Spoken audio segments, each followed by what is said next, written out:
This is an exciting one. Let's go, everyone. We are back with another effect show. Okay, listen, we've been doing this for 4 weeks and I don't even know what it's called yet. So, Effect Spotlight. Enter the name of the show. There we go. Okay, so with this week, we are releasing, or I think most of you have seen it already, the Noise Gate. But we're going through the Noise Gate today, what we can do with it, and what it does. So let's jump into the studio. So I have prepared. Here, first off, we have a synth pattern that is very, very kind of like in your face, super big, screaming. And the thing is, with this one, it has a lot of reverb on there. It's very big. It's very like in your face. But to make this a little bit more controlled and easier to mix, you can use the Noise Gate to kind of cut out all of that reverb that you don't want. Maybe let's say you didn't even like the reverb. Maybe you wanted to sound more churchy, or you wanted to sound more like it's in a room, really. You can have more control with it if you use the Noise Gate. So let's see what it does. Now, I'm going to show you the before and after. This is just a arbitrary setting to make it sound a little bit more like, kind of like, has better rhythmical elements to it. So now, without, with.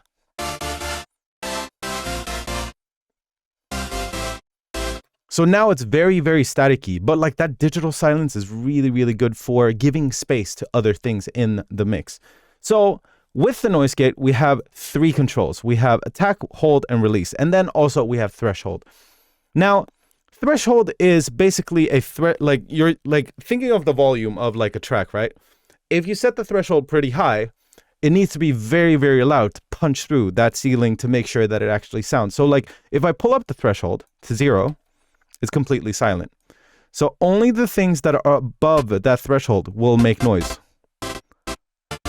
So the further down I pull it. So you see how that reverb tail kind of dies when I go when I go down. If I go all the way down, I can hear everything.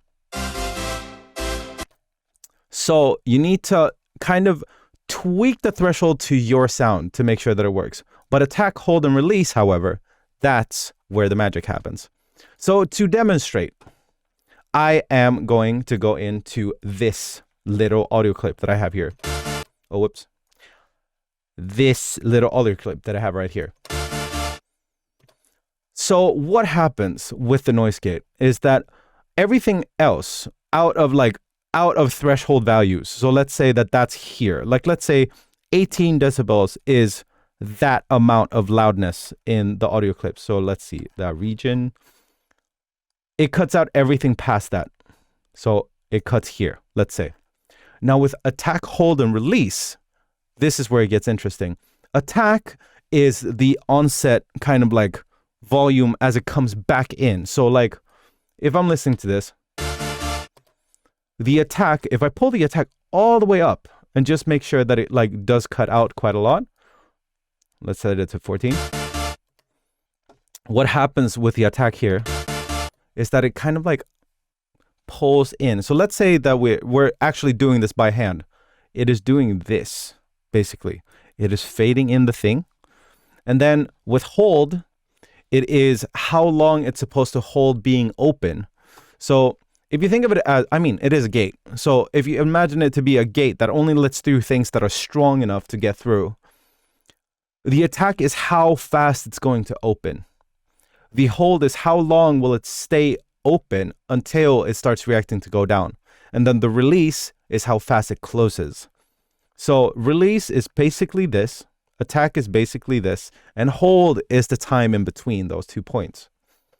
So now I can, with knowing that, if I have something along the lines of this, we can see if I pull the release up all the way, it's going to take a long time before it comes down. So we can still hear a little bit of that reverb tail. If I pull it up even more, see, it holds on, or like it closes after a while. If I pull the hold all the way up, we get the full reverb tail. So knowing that, if we go back to the original clip so we get the full thing, if we set the hold and attack downs and the release down, we can just hear exactly where we want to set the threshold. Just make sure all of your stabs and everything that you want to be in there comes through. And what you'll notice, if attack and release values is way too far down, it becomes like that crackly sound. That's because it's really unnatural for it to jump that fast. The crackling is like the gate closing and opening really, really fast. So if you pull it up to like a more reasonable value, like let's say 30 milliseconds, just as a like arbitrary number. Now it's kind of smooth. And with this, we can time it with the release a little bit better. And when we kind of have this kind of set, like, okay, these are like good values, it sounds good. Play around with the hold a little bit.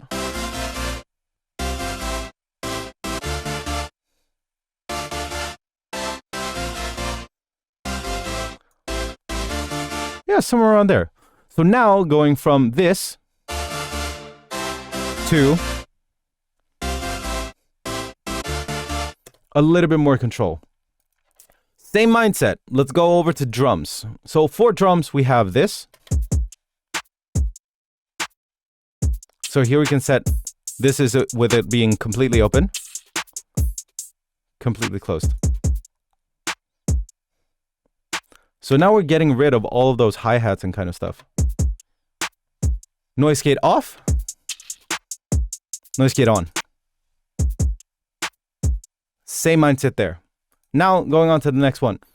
This is kind of like the more cleaning up some stuff in general with this. So if we listen to this vocal as it is right now, there's a lot of noise in the background.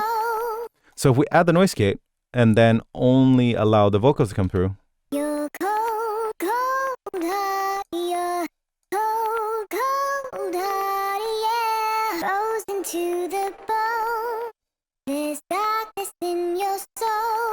so here you can hear that it's kind of like getting away all that noise in the middle between the things where she's singing.